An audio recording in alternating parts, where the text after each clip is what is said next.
Okay, to keep on time, I'll get going. So I'm moderating this session, The Value of Dating Share Realised. I'm going to pick up on a metaphor, but I'm actually going to take Artie's metaphor of the carrot or the stick. And I think the stick does work and has worked, but I don't think it's a long-term solution. So I remember 10 years ago getting asked to share data. And at the time, GSK were being accused of hiding data. And therefore, it was a very defensive posture to open our books and share individualized patient data. And as Jeffrey Drazen said, what was very interesting is I was expecting a lot of requests and reanalyze. And we opened our books and nothing happened. It was just quiet. There were maybe one or two requests. And it was a bit like, oh, well, it's okay to share data. Nothing bad's happened. And then the question was anything good happened? And that's where I think the carrot's got to come in. So I think the stick helps things get going. It's worth having that. But as a keen runner, I know it's good for my health to run, but I run because I enjoy it. And those of you who try to take up an activity because they felt they should do it, but don't really enjoy it, it won't last. So as we think about the future and how to keep going, you've got to have the value. And the value for me is when all the data sharing starts making a difference to patients and actually changes patients' lives. So when we start seeing changes in clinical decision-making, in clinical parameters, that's the value of the data sharing. But it takes a while to generate that data and evidence to do that. So I think for the first few years in Vivli, it was a bit like, well, there's a trickle of publications. Are we actually making a difference? And I'm excited today to have my panel members here to actually have a practical, pragmatic way of showing that we are actually making a difference that will impact patients. So with that, hopefully the video system's going to work, and you're going to hear a video now from Ricardo on his work in Lisbon.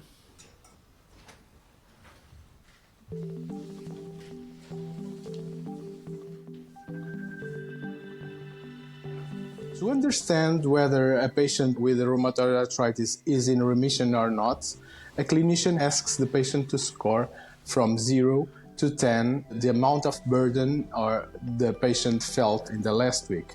So our aim was to understand the value of this question in the assessing remission. The research being conducted by Ricardo and the team at Coimbra University looking at reusing data to validate whether patients have achieved remission from rheumatoid arthritis and is an excellent example of why data sharing is so important.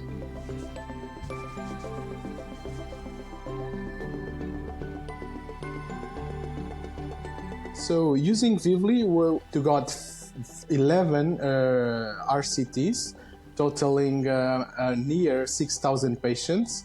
And these trials tested the efficacy of biological drugs and used as a hard outcome the radiographic damage, which was very important to us and difficult to obtain in observational data. We were able to find that, one, patients, a big amount of patients, more specifically 19%, failed to achieve remission solely because of this question. And two, we found that there were no differences in terms of radiographic damage progression or bone erosions in these two groups of patients. Our findings suggest the need for a new model, the dual target model, to replace the current treat-to-target strategy. The data collected in a previous clinical trial is being reused to help physicians and patients make informed treatment decisions. We believe sharing data is crucial to advancing scientific progress. I'm happy to share that this new model has received attention from very important research groups, and we are planning further research to assess the feasibility and effectiveness of this new model of care.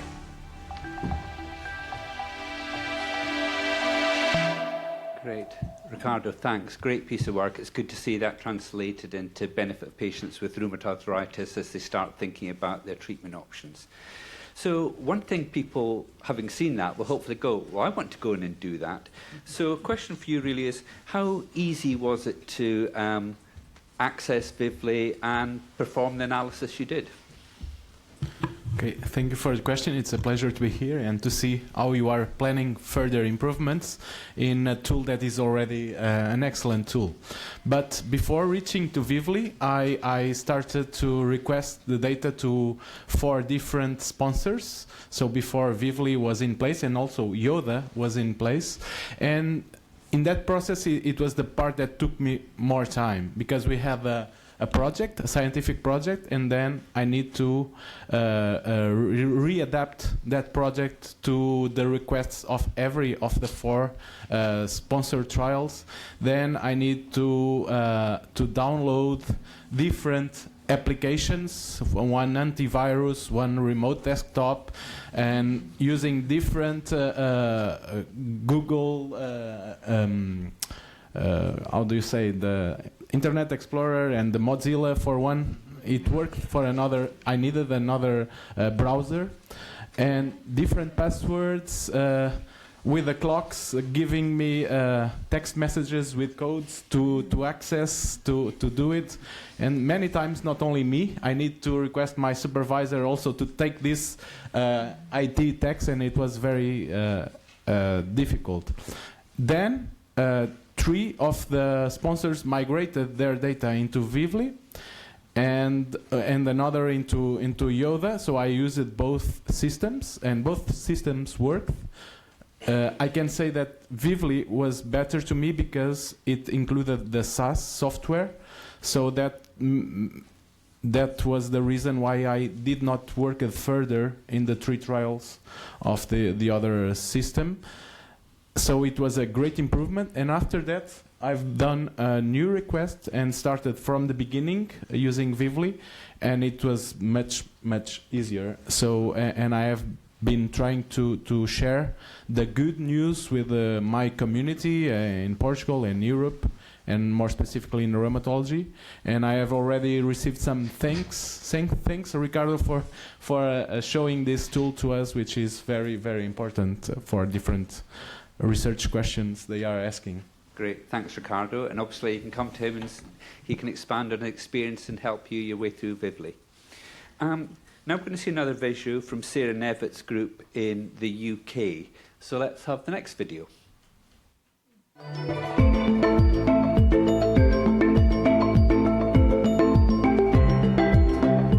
Hi, I'm Dr. Sarah Nevitt, and I work at the University of Liverpool in the UK, where I'm a senior research associate.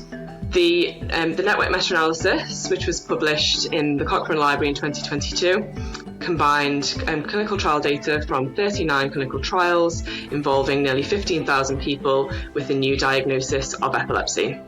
We looked at 11 different anti-seizure medications which are currently used for 2 different epileptic seizure types. Firstly, focal onset seizures, so those are seizures which affect one part of the brain, and also generalized tonic-clonic seizures which affect the whole brain. The results showed that for people with focal onset seizures, the currently recommended first-line treatments, carbamazepine and lamotrigine, are very effective treatments, and also that new anti-seizure medication, levetiracetam, is a very effective treatment too. For people with generalized onset tonic-clonic seizures, the currently recommended first-line treatment, sodium valproate, was shown to be the most effective treatment, but this is not a suitable option for everybody with a new diagnosis of epilepsy, particularly for women and people of a childbearing age. The results of this network meta-analysis have already directly informed the update of UK guidelines, which were published in 2022, so are already informing the treatment of people with a new diagnosis of epilepsy in the UK.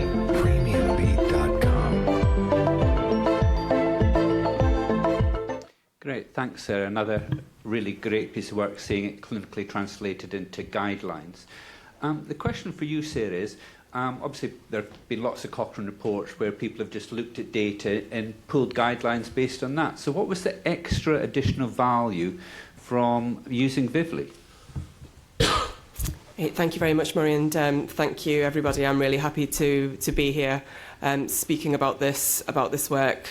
Some of you may know me from previous meetings over the years on data sharing, where I was speaking about this project at a very early stage, where I was struggling to get any data at all to complete the analysis. So I'm really happy to be here, showing what the actual results are and what the impact of that work has been. And to come to Murray's question about specifically why individual participant data was needed, correct, there are a lot of Cochrane reviews out there which do use the aggregate published data. This particular work used quite a complex statistical model. As I mentioned within the video, we had 2 different epileptic seizure types, we had 11 different drugs, and we were also interested in comparing both how those drugs actually work in terms of how well they control epileptic seizures, alongside any side effects that they are associated with. So that was quite a complex analysis, which did require access to the individual participant level data. Wouldn't have been able to do that with the published data. But the benefits of that is it allows a more personalised approach with the results, the way the results are published, so that people with epilepsy and their healthcare providers can have a more personalised discussion around which treatment may be suitable for them based on their own clinical characteristics, their own priorities. So to use the analogy from the previous panel, in this particular case, the extra effort, the juice was worth the squeeze in this case. Thank you. Great, thanks very much, Sarah. Now, rather than videos, we're going to actually have a presentation. So if I can ask Rick to come up and give his presentation.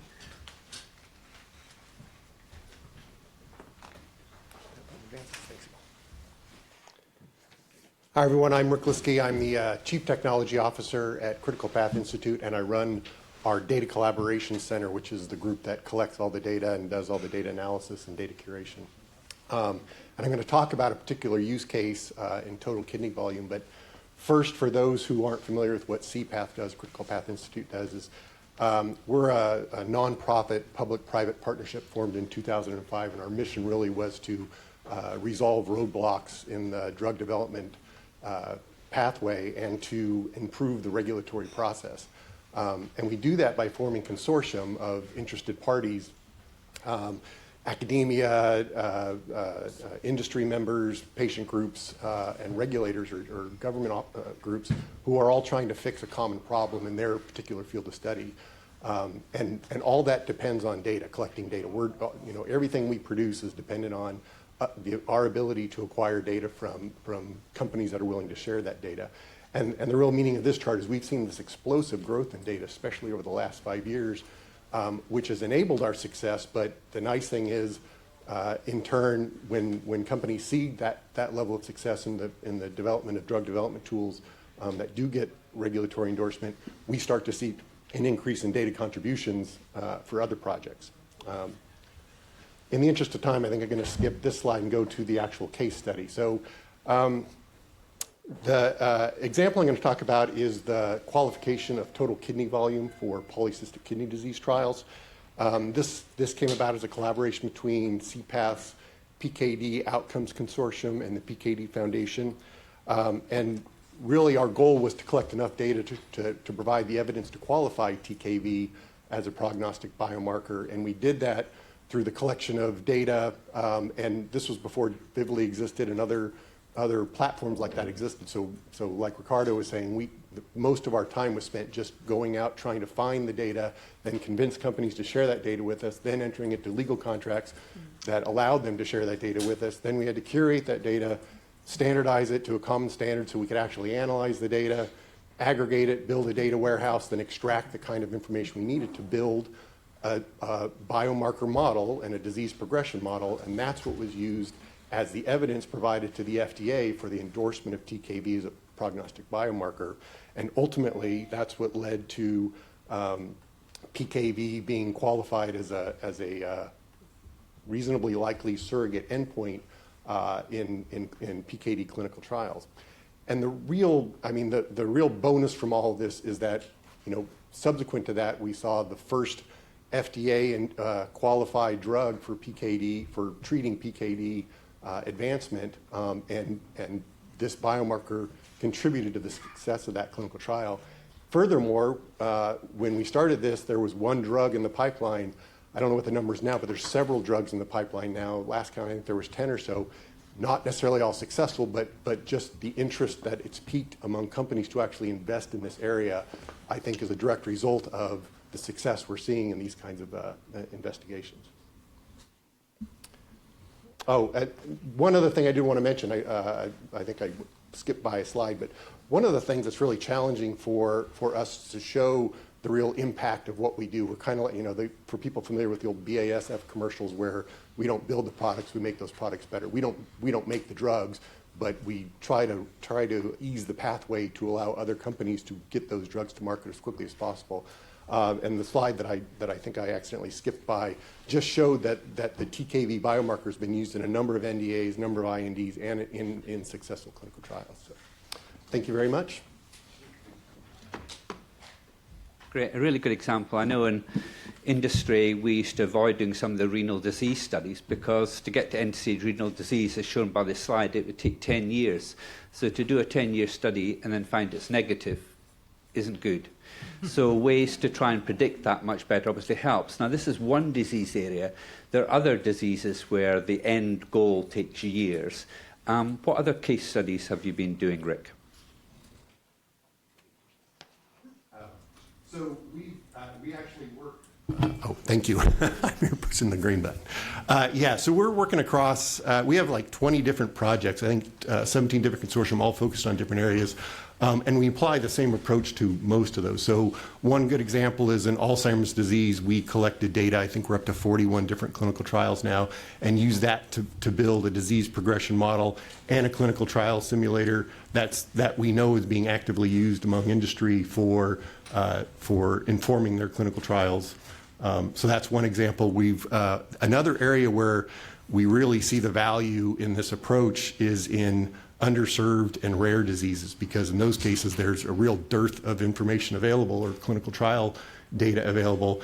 But by going across several different rare diseases that have similar concepts behind them, we can collect enough data to hopefully find tools, biomarkers, disease progression models that can inform across multiple rare diseases and help drive new clinical trials in those areas. Great, very, very exciting, allowing able, to get to the answer quicker and then save money, invest in phase 3 when you know you've got a good predictive model. So let's move on. So I'm going to ask Ronald to come up and share some imaging data. Ronald.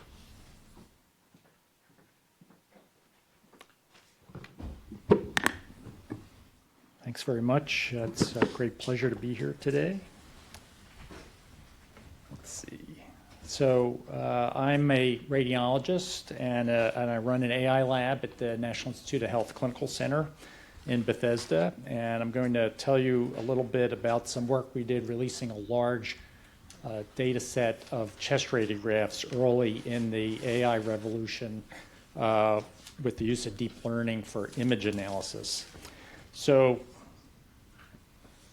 seems to have a mind of its own here.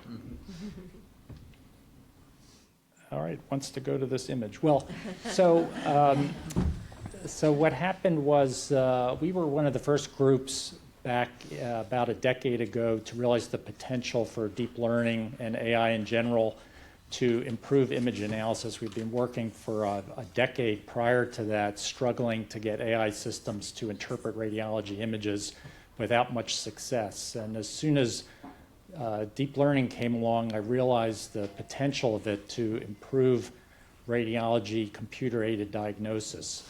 And so we dove in very quickly, and one of the things we realized was that the data sets at the time for radiology were relatively small.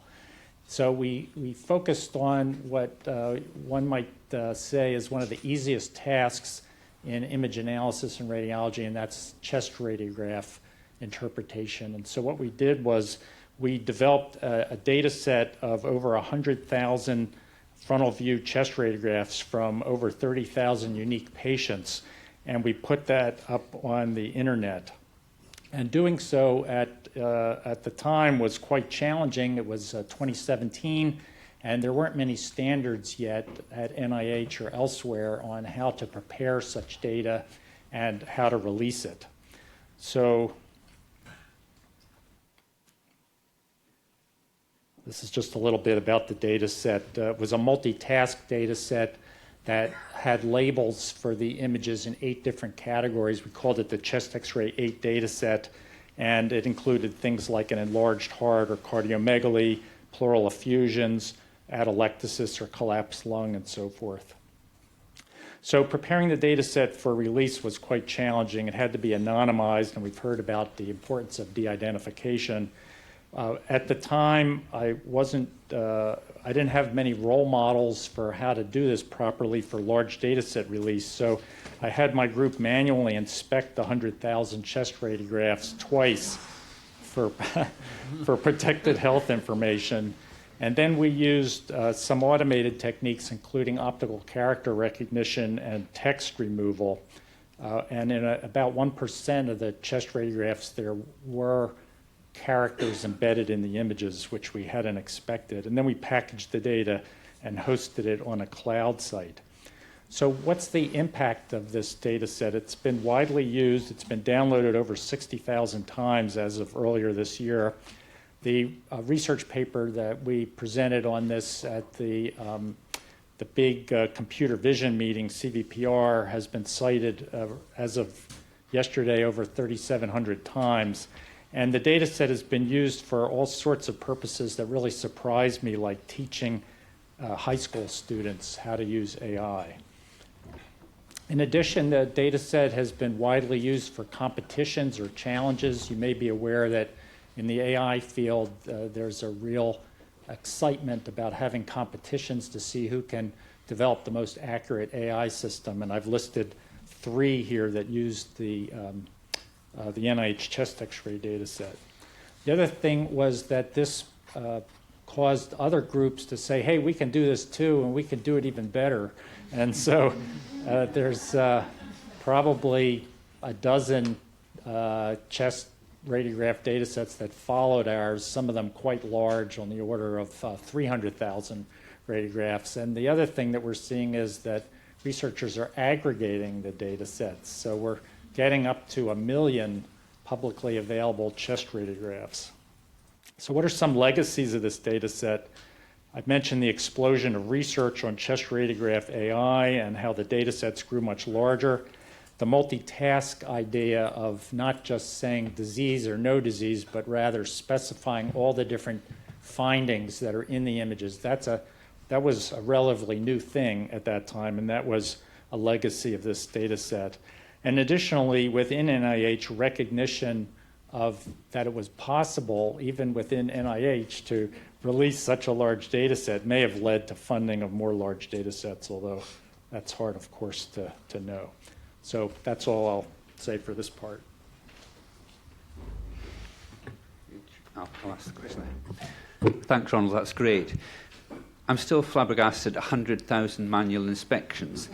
And the question people do is, wow, that must have been very tough. What have you learned, and what advice would you give to people who either want to do something similar, and also, is this easy to expand to other imaging? You've done chest X-rays. Everyone's going to be thinking, well, what about scans? Give me in the team some of your thoughts on what you learned so they don't fall into the challenge that you did. Well, the challenge varies depending on the type of data set. So we've also released some CT data sets, and we're now preparing an MRI data set for public release. There have been many data sets publicly released, but I think the biggest lesson that I learned was the importance of accurate labeling of the images. It's important not just to release the images, but also release accurate labels, because the vast majority of the people that are going to use your images are not radiologists, and so they're not going to be able to label the images themselves. So a lot of time and care needs to be put into proper labeling. Great, thanks. Okay, keeping on time, I'm going to ask Rebecca to come up. So you've heard some examples, some very practical examples, and Rebecca's going to do an overview of some of the lessons we learned in Vivli. Thank you, Murray. been so inspired by all of your stories. I'll be presenting our case study from Vivli today. So we've heard a lot about this widely cited paper from 7 years ago asking, is the juice worth the squeeze?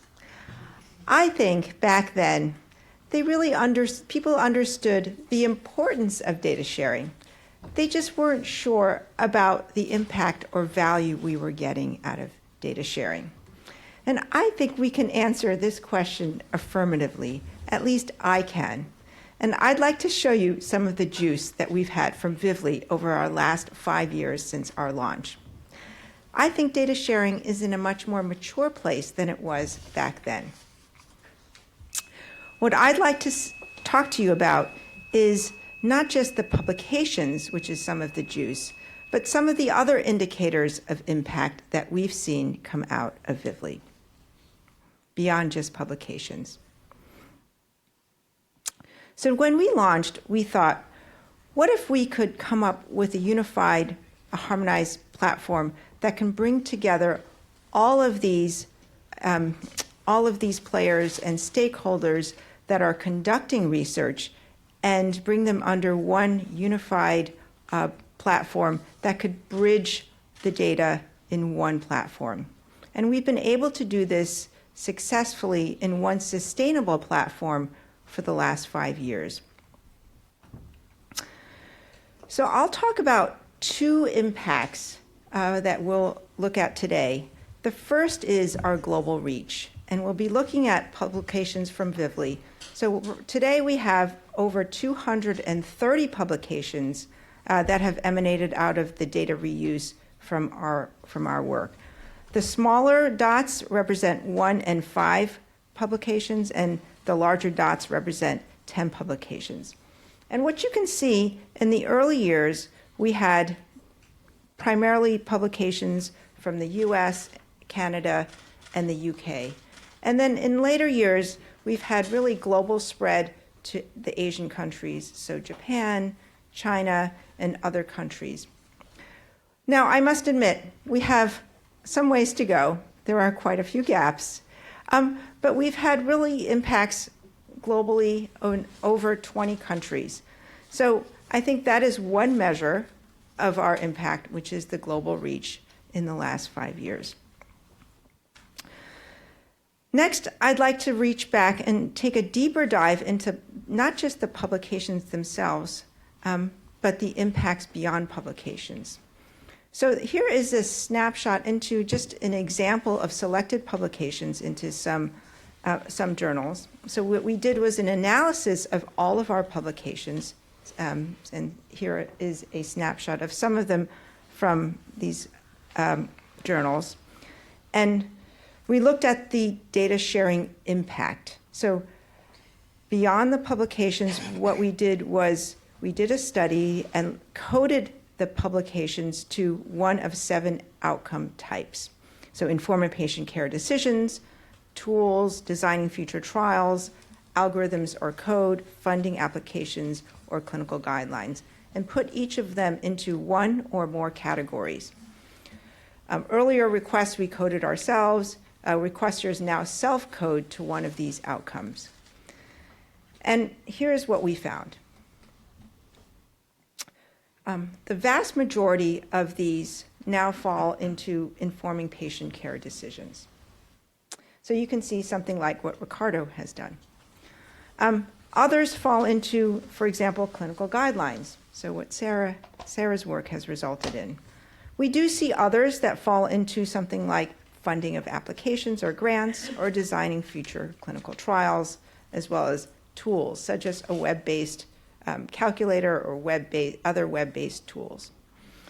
So these are the true impacts or outcomes of data sharing, not really the publications themselves, even though that's really what we think of a hard metric, but the outcomes, these are really the data sharing outcomes that we are seeing. When I read over the IOM data sharing report, I saw that the benefits that they're looking for are really, there are 3 top benefits. One of them is to shape clinical trial design or to shape protocols. The second one is to look at risks and benefits to patients. And the third is to inform better healthcare decisions. So if I'm to think about the juice coming out of Vivli, I could definitively say that we've really seen that these three outcomes, so looking at risks and benefits to patients, shaping clinical trial design, and informing better healthcare decisions, we've been able to measure these definitively as outcomes coming out of Vivli for the last 5 years. I leave you with that, and thank you very much. Great, thanks, Rebecca, and thanks for all you do for Vivli. I mean, I think Rebecca and the team have really helped Vivli get to where it has, and we have made a difference, which is very exciting. We're ambitious, as Vivli, so there were holes on that map. So what are your thoughts of Africa and Asia and South America? Well, clearly, we've been able to impact in a number of areas, but I do see some significant gaps, as you mentioned. And we'd love to partner in those areas. I mean, certainly the African continent is a huge gap for us. And I think that is certainly a vision for us to move forward in those other countries. So, great question, Murray. Great, thanks.